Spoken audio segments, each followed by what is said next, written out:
todos bienvenidos. A ver, ¿cuántos bendicen a Dios? Amén. ¿Estamos aquí o estamos todavía? Aquí. ¿O todavía estamos durmiendo? No, bien. Ok, muy bien, vamos a compartir una palabra, pero antes vamos a ver. Ok, estábamos con el tema del local. Y bueno, parece que nos encontramos ahí con un muro, ¿no? Porque nos tuvimos una reunión el otro día con mi hermana, que es gestora. Y claro, está lo del tema de la licencia. Nosotros todavía no estamos dados de alta como iglesia. Entonces nos encontramos ahí con varios problemas burocráticos, ¿no? Con el tema del local. Lo bueno es que nosotros le estamos creyendo a Dios. Le estamos creyendo por algo grande a Dios. Y es lo importante. Nosotros tenemos un Dios grande y debemos de creerle por cosas grandes. Y aunque sea que nos toque irnos a un lugar donde todavía, o sea, sea como un intermedio, lo vamos a hacer, ¿no? Entonces, dice la palabra que Dios le habló a Abraham y le dijo: te voy a dar esa tierra, Abraham. Tu descendencia va a heredar esa tierra. Pero su descendencia, ¿saben cuántos años tardó en entrar a la tierra de Israel? Lo que se conoce el día de hoy como la tierra de Israel, la tierra de Canaán o la tierra prometida.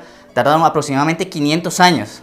Entonces a veces Dios viene y te da una palabra, como hablaba el pastor Joe Rosas hace un tiempo atrás, decía que Dios lo iba a llevar a las naciones. Y pasaron años. A veces Dios va a venir con una palabra y te va a hablar, pero esa palabra se cumplirá en un futuro.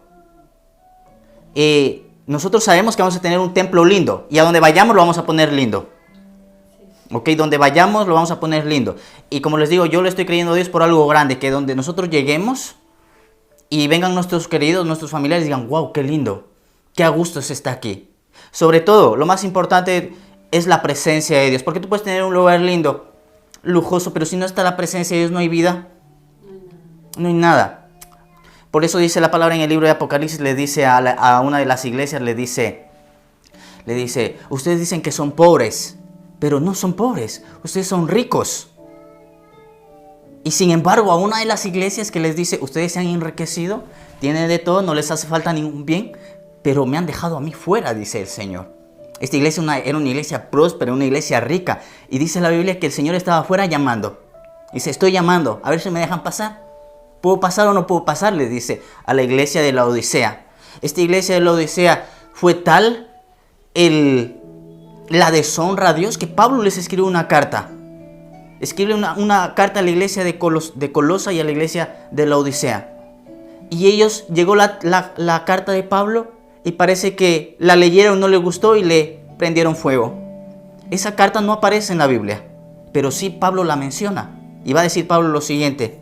Dice Pablo a la iglesia de Colosa: la carta que les he escrito a ustedes, envíasenla a la iglesia de la Odisea. Y que la lean ahí. Y la carta que le escribió a la Odisea, tráiganla donde ustedes para que la lean. Se conservó la carta de Colosenses, que tenemos la epístola a Colosenses, pero no tenemos la epístola a la Odisea. ¿Qué pasó con esa carta? Y luego tenemos a Jesús hablando en el libro de Apocalipsis y diciendo: tengo algo contra ti, iglesia de la Odisea, por cuanto no eres ni frío ni caliente, te vomitaré de mi boca. O caliéntate o enfríate. Eso escuchaba de un pastor que decía: nosotros los pastores, dice, nosotros no nos podemos enfriar. Las ovejas, si se enfrían, dice: bueno, yo estoy frío, ya no voy a la iglesia. Pero nosotros los pastores siempre vamos a tener que estar ahí, ¿no? Como había un hombre que dice que no quería, la esposa le mueve por la mañana y dice: vamos, que es domingo, nos tenemos que ir a la iglesia. No, yo hoy no me voy a la iglesia. Que sí, que te levantes, que tenemos que ir a la iglesia. Que no, que yo no voy, que yo me quedo aquí. ¿Cómo no vas a ir si tú eres el pastor? Tienes que ir. Entonces, los ministros o los pastores sí o sí tienen que estar ahí.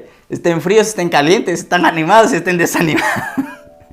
Hay uno que tiene que estar dando el callo, ¿no? Entonces, lo que les decía siempre, el Señor nos va a hablar del futuro. Y puede ser que venga una palabra y no sea para un tiempo inmediato, sino para lo que más adelante venga, ¿no?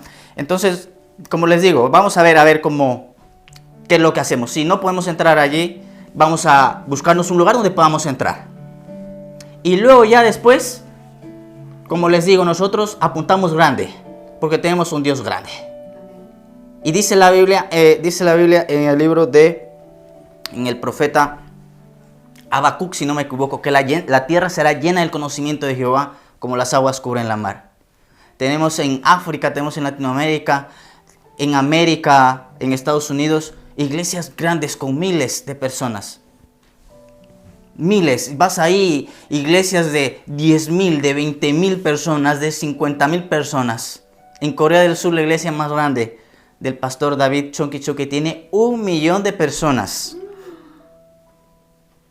Aquí en Europa está empezando por España.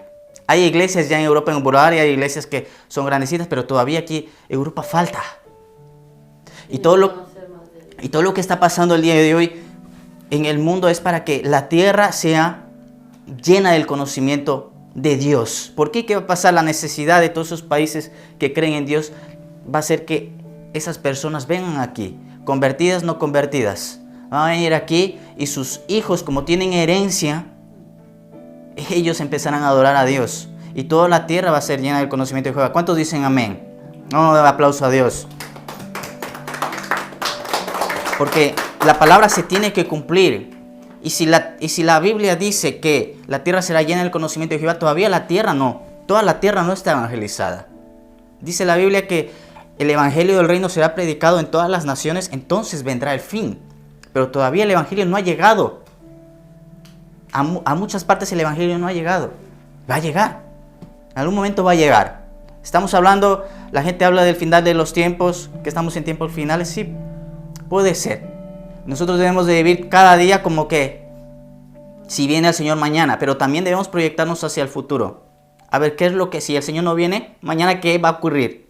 Entonces, como el Señor no viene mañana, no me preparo, no estudio, no. Tenemos que proyectarnos también hacia el futuro, hacia adelante. ¿Ok? Entonces, otra de las cosas es que esta semana estuve pensando y digo, Señor, ¿cómo podemos hacer para alcanzar más gente? Porque para eso hemos sido nosotros llamados. Dice, vayan y hagan discípulos, dice, a todas las naciones, bautizándoles en el nombre del Padre, del Hijo y del Espíritu Santo. Dice, ir y predicar el Evangelio, dice el Señor.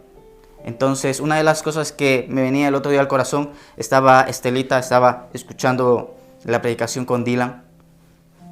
Y digo, oye, qué lindo sería ir a la casa de Estelita como una excusa para que el Evangelio entre a toda su casa.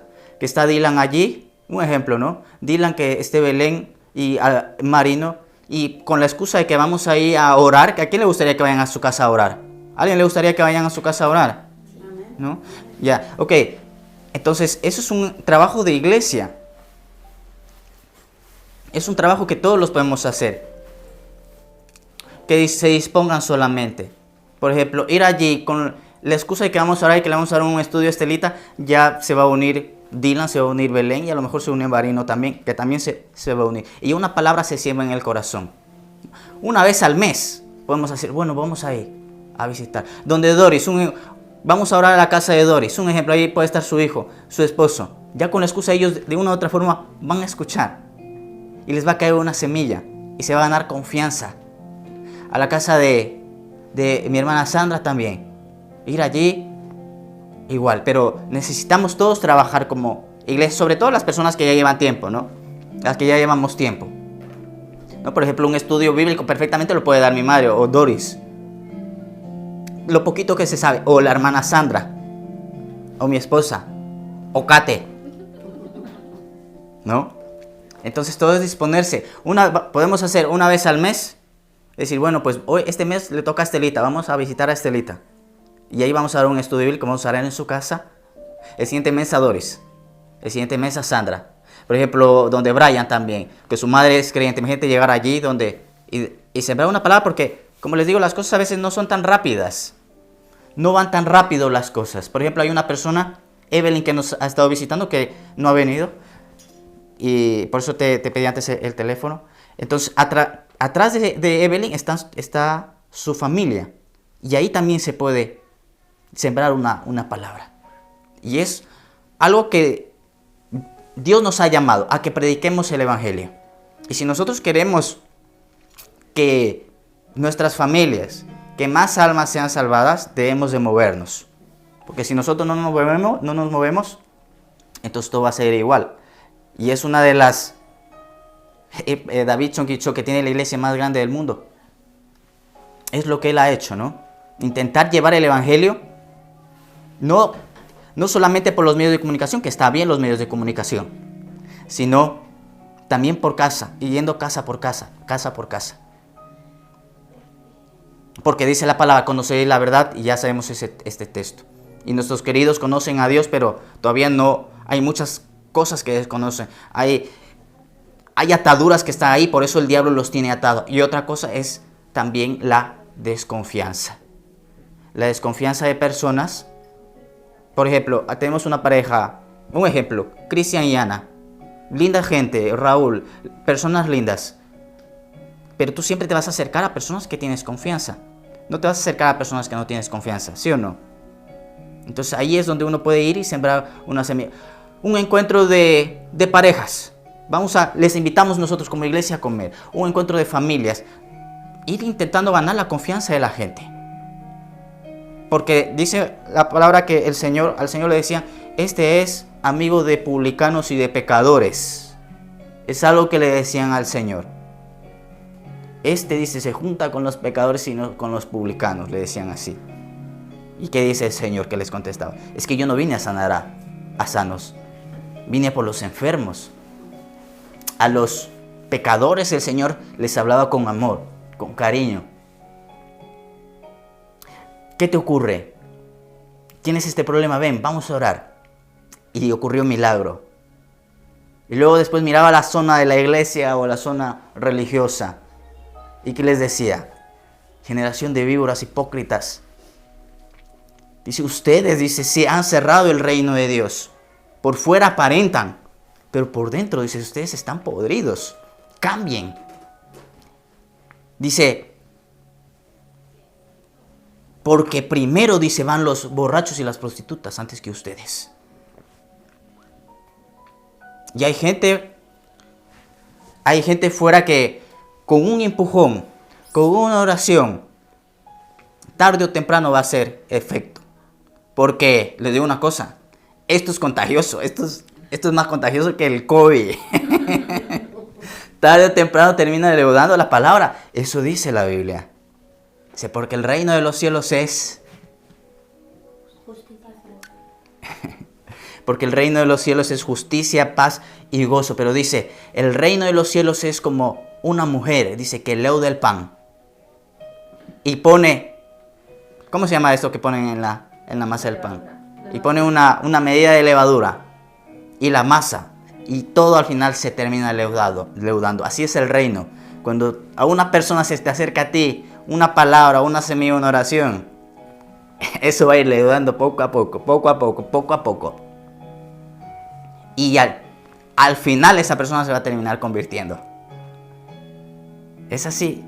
Por eso, queridos que antes no creían en Dios, ahora ya creen. Nosotros tenemos un familiar, el padrastro de mi esposa, que no creía, hablaba mal de la iglesia y luego ya empezó a creer. Ahora ya por lo menos respeta. No, ya cree porque ha visto también respuestas de oraciones. Y así. Y debemos de tener paciencia con la gente. Nosotros a veces queremos que las cosas vayan rápido, pero las cosas a veces no van tan rápido. ¿Cuánto hemos nosotros tardado en? Yo me acuerdo que mi abuelita a los 15 años me predicaba, hijo, me decía, el pecado imperdonable es la blasfemia contra el Espíritu Santo. Y a mí me decía, tú puedes blasfemar, le decía a mi abuelita Teresa, puedes blasfemar, que de aquí le mando un saludo. Tú puedes blasfemar de Dios el Padre, tú puedes blasfemar de Dios el Hijo y se te va a perdonar. Pero como blasfemas contra el Espíritu Santo, no tienes perdón. ¿Y qué es eso? Sí. La blasfemia contra el Espíritu Santo, por lo general lo vemos en la Biblia, que es un pecado de grupo, no es individual. ¿Okay? Cuando sale el pecado contra el Espíritu Santo, aparece de grupos. De grupos que dicen que la obra del Espíritu Santo es obra del diablo. Por eso cuando dice, este hombre, y gracias por la pregunta, porque claro, hay cosas que nosotros lo damos por sentado y no. Pensamos que las personas todo lo saben y no es así, pero está bien que pregunten. Este hombre dice, echa fuera los demonios por Belcebú, el príncipe de los demonios. Y Jesús dice, ¿cómo? Dice, si por el dedo de Dios echo yo fuera los demonios, es que el reino de Dios se ha acercado. Y dice el Señor, si una casa dividida no está junta, dice, al final termina desapareciendo. Pues lo mismo pasa, dice, con el reino de las tinieblas. Dice, si Satanás está dividido y se echa él a sí mismo, tarde o temprano perece. Y por eso dice, habla de la casa dividida. Si en una casa hay división, tarde o temprano termina habiendo destrucción o separación. Te termina separando cuando hay división.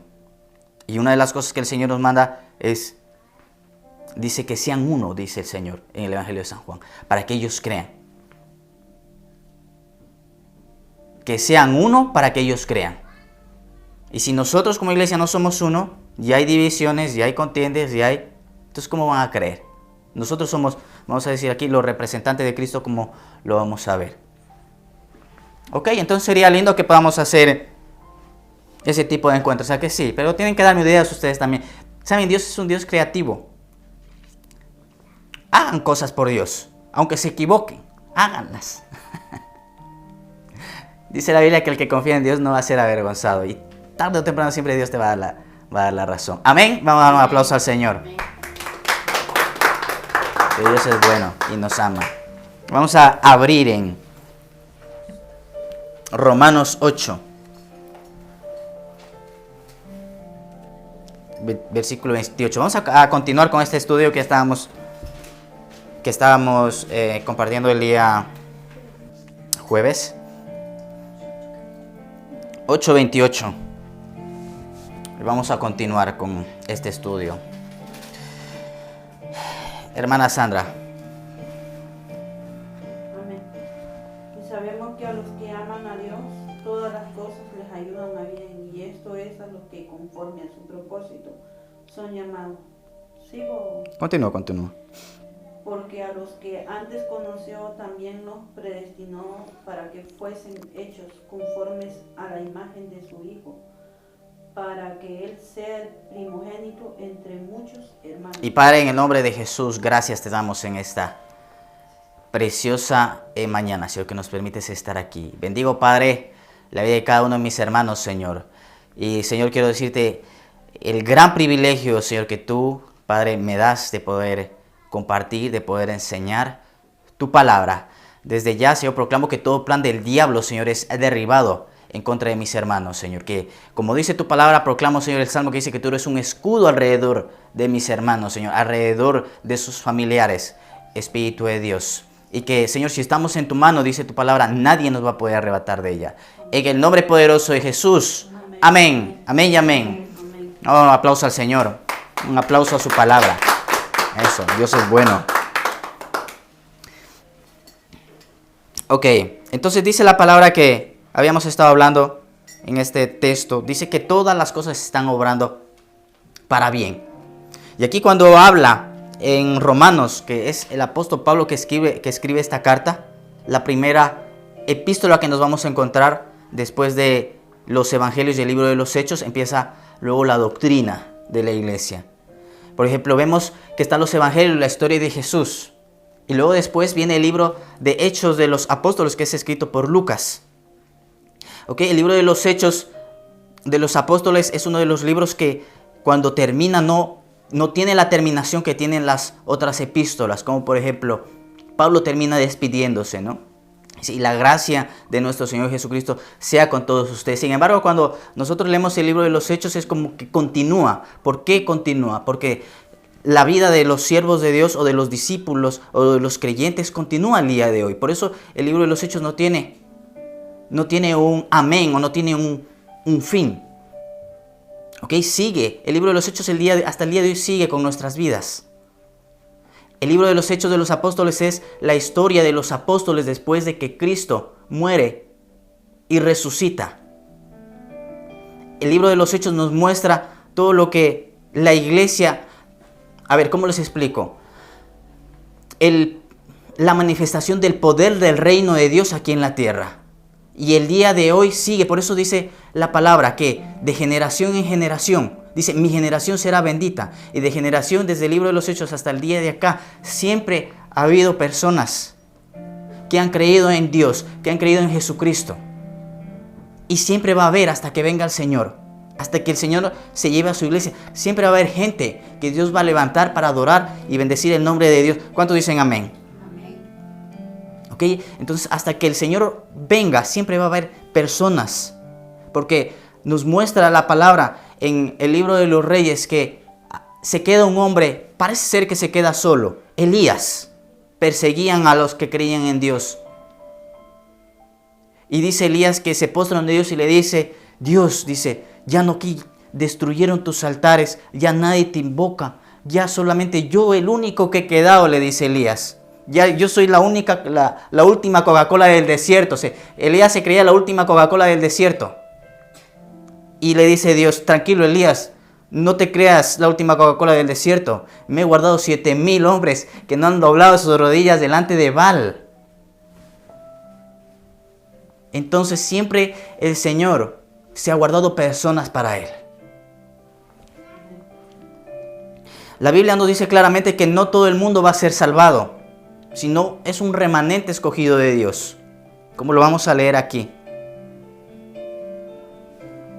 Y dice la Biblia que aquí el apóstol Pablo cuando dice y sabemos, cuando dice y sabemos, el apóstol Pablo es hablando de su experiencia, hablándonos de lo que él había vivido.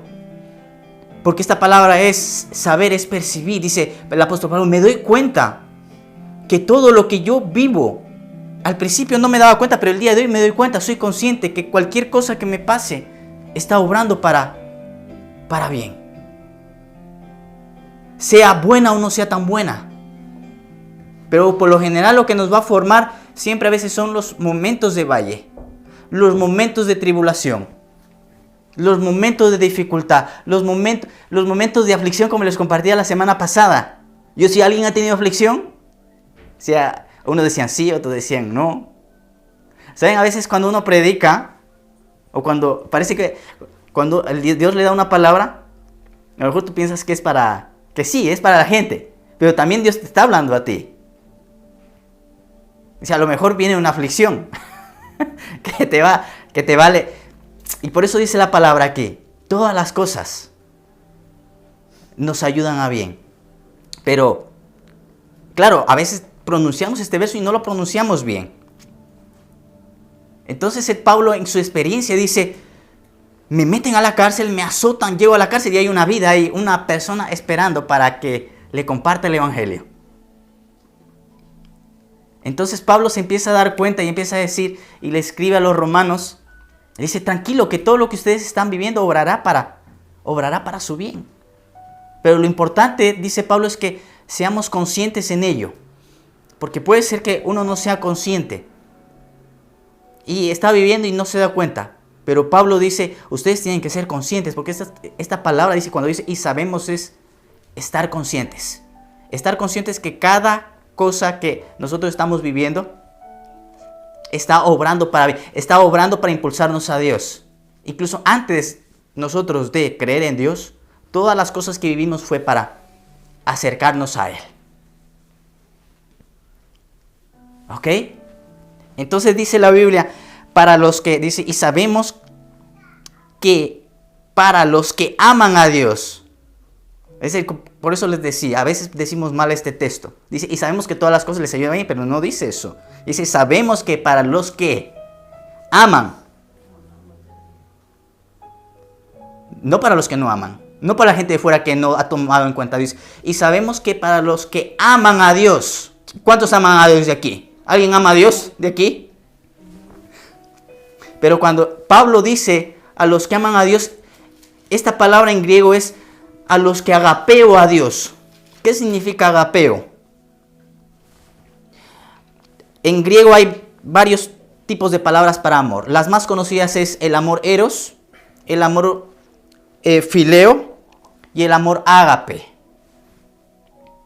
El amor eros tenemos una palabra en español que sale de este amor, el amor erótico, un amor pasional, un amor inmaduro, un amor destructivo, el amor que tiene el mundo, donde dice la Biblia que el mundo se guía por sus pasiones y por eso es que la pasión les dura 2, 3 años, 4 años y luego ya quieren buscar en otra persona, porque es un amor inmaduro, un amor pasional, un amor que el día de hoy lo vemos también como usan a las mujeres como objeto sexual.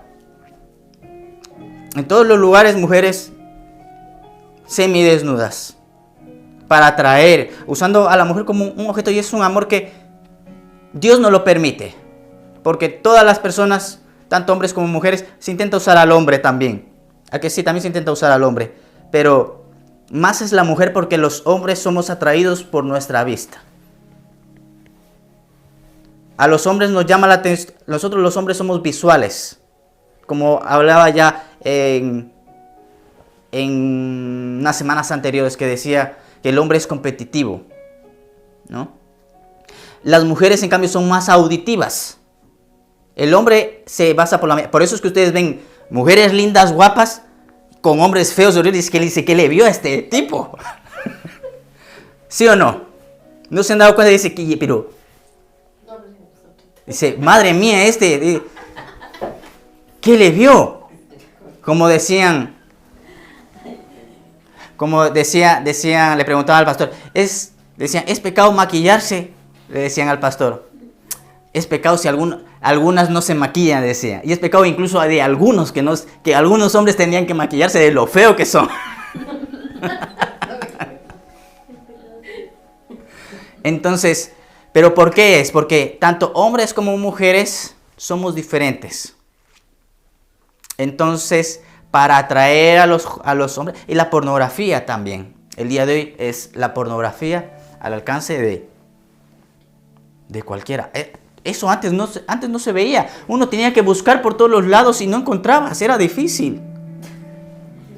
¿Qué has dicho? La pornografía. ¿Cómo lo sabes? Porque aunque es que, a ver, aunque ustedes, sí, es que es así. A ver, aunque ustedes me vean joven, no soy tan joven.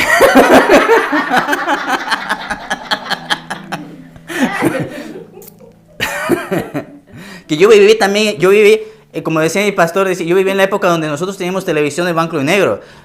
Yo viví en la época donde tenías que ir a cambiar los canales no teníamos bando. Yo viví en la época donde teníamos una radio, que tú seguramente te acuerdas, una radio y tenía una televisioncita ahí pequeña con la antena ahí, tenías que ir buscándole los canales y a veces ni te cogía señal. Y eso nosotros ya más modernos, nosotros dicen que solamente tenían un canal, 2 canales. Pues escuchábamos en la radio esos programas de Calimán, de Porfirio, Claro. Y yo me acuerdo porque a mí me... Claro, entonces eso, o sea, el tema de y todo ese tema de pornografía, todo eso no era tan fácil no había, no.